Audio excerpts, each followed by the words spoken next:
Assalamualaikum warahmatullahi wabarakatuh. Kami dari kelompok 3 akan mempresentasikan materi yang berjudul Pelaku-pelaku supervisi pendidikan, proses supervisi pendidikan, sasaran dan ruang lingkup supervisi PAUD. Kami beranggotakan saya Ernika Sari dengan NIM akhir 78, Esti Yulia Damayanti dengan NIM akhir 81, dan Anissa Anisnaini Rohima dengan NIM akhir 86. Di sini kita akan bahas yang pertama tentang pengertian supervisi pendidikan. Apa itu supervisi pendidikan? Supervisi adalah aktivitas atau kegiatan pembinaan yang dilakukan oleh seorang profesional untuk membantu guru dan tenaga pendidik lainnya dalam memperbaiki bahan, metode, dan evaluasi, koordinasi dan bimbingan secara kontinu agar guru menjadi lebih profesional dalam meningkatkan pencapaian tujuan sekolah. Adapun pengertian supervisi menurut beberapa ahli. Yang pertama, menurut Mulyasa 2002, supervisi adalah segala usaha pejabat sekolah dalam memimpin guru-guru dan tenaga kependidikan lainnya untuk memperbaiki pengajaran, termasuk menstimulasi, menyeleksi pertumbuhan dan perkembangan jabatan guru-guru, menyeleksi dan merevisi tujuan-tujuan pendidikan, bahan pengajaran, dan metode-metode pengajar, serta evaluasi pengajaran.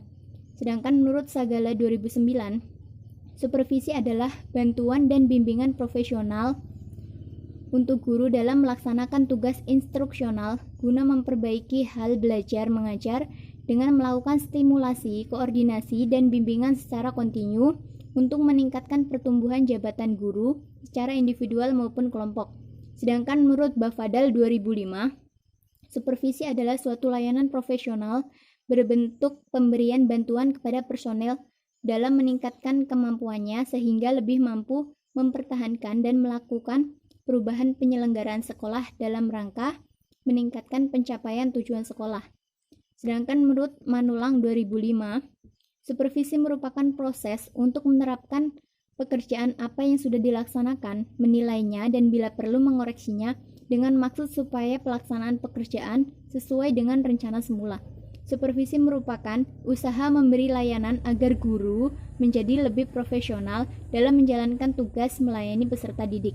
Sedangkan menurut Masawong 2010, supervisi adalah usaha menstimulasi, mengkoordinasi, dan membimbing pertumbuhan guru-guru di sekolah, baik secara individu maupun kelompok, dengan tenggang rasa dan tindakan-tindakan pedagogis yang efektif sehingga mereka lebih mampu menstimulasi dan membimbing sehingga siswa lebih mampu berpartisipasi dalam masyarakat yang demokratis. Untuk materi yang kedua, kita akan membahas tentang kualifikasi supervisor. Sebagai seorang supervisor yang harus melaksanakan tanggung jawab, hendaknya memiliki beberapa syarat sebagai berikut. Yang pertama, keyakinan. Memiliki kemampuan untuk memecahkan masalahnya sendiri dan mengembangkan dirinya. Yang kedua, mempunyai kebebasan untuk memilih dan bertindak mencapai tujuan yang diinginkannya. Yang ketiga, kemampuan menanyakan pada orang lain dan dirinya sendiri tentang asumsi dasar serta keyakinan akan dirinya. Yang keempat, memiliki jiwa optimis yang berusaha mencari yang baik, mengharapkan yang baik, dan melihat segi-segi yang baik. Yang kelima, memiliki kemauan dan kemampuan untuk dapat membina hubungan yang akrab tanpa memandang bulu. Yang keenam, kemampuan untuk mendengarkan serta keinginan untuk memanfaatkan pengalaman-pengalaman guru untuk membuatnya berusaha mencapai tujuan. Yang ketujuh, antusiasme dan keyakinan akan supervisi sebagai proses kegiatan yang terus-menerus untuk melayani pertumbuhan dan perkembangan pribadi secara profesi serta profesi guru. Dan yang terakhir, hendaknya bersifat adil, jujur, terbuka, dan bertanggung jawab. Di sini saya akan menjelaskan tentang pelaku-pelaku supervisi pendidikan. Yang pertama ada pengawas. Dalam kedudukan dan fungsinya, pengawas adalah penanggung jawab utama atas terjadinya pembinaan sekolah sesuai dengan jenis dan jenjang lembaga pendidikannya. Di dalam deskripsi tugas disebutkan pengawas harus berhubungan dengan dan meramu data yang dikumpulkan oleh pelaku supervisi yang lainnya. Yang kedua ada kepala sekolah. Di bagian awal tulisan dijelaskan bahwa sejak konsep lama supervisi yang bertanggung jawab atas pelaksanaan supervisi adalah pengawas dan kepala sekolah. Isi kegiatan tugas supervisi dimaksud meliputi antara lain, mengadakan pengamatan kelas jika pengawasan mempunyai kesulitan dalam mengadakan pengamatan kelas karena keterbatasan latar belakang bidang studi. Demikian juga halnya kepala sekolah dapat dibantu oleh guru atau supervisi yang lainnya. Yang ketiga, wakil kepala sekolah bidang kurikulum. Tugas wakil kepala sekolah bidang kurikulum adalah mengurusi semua urusan yang berkaitan dengan kurikulum dan pembelajaran peserta didik. Yang keempat, wakil kepala sekolah bidang kesiswaan. Wakil kepala sekolah bidang kesiswaan adalah pejabat yang bisa dikatakan paling akrab dengan seluruh kehidupan siswa. Dengan kedudukan itu, yang bersangkutan dapat melakukan upaya pembinaan secara intensif, baik berdasarkan data yang diperoleh secara mandiri maupun titipan dari pihak lain, misalnya kepala sekolah dan guru. Yang kelima ada wali kelas. Wali kelas adalah personil yang bertanggung jawab atas kemajuan siswa kelas tertentu. Wali kelas bertanggung jawab untuk mengetahui keadaan siswa yang terdaftar di kelas yang bersangkutan. Yang keenam ada petugas bimbingan konseling. Dalam deskripsi tugas, kegiatan yang seharusnya dilakukan oleh petugas bimbingan konseling di sekolah sebetulnya ada 3 hal, yaitu bimbingan pribadi, bimbingan studi, bimbingan karir. Yang selama ini dilakukan oleh konselor baru terbatas pada bimbingan pribadi, khususnya mengenai anak yang bermasalah. Yang ketujuh ada petugas perpustakaan.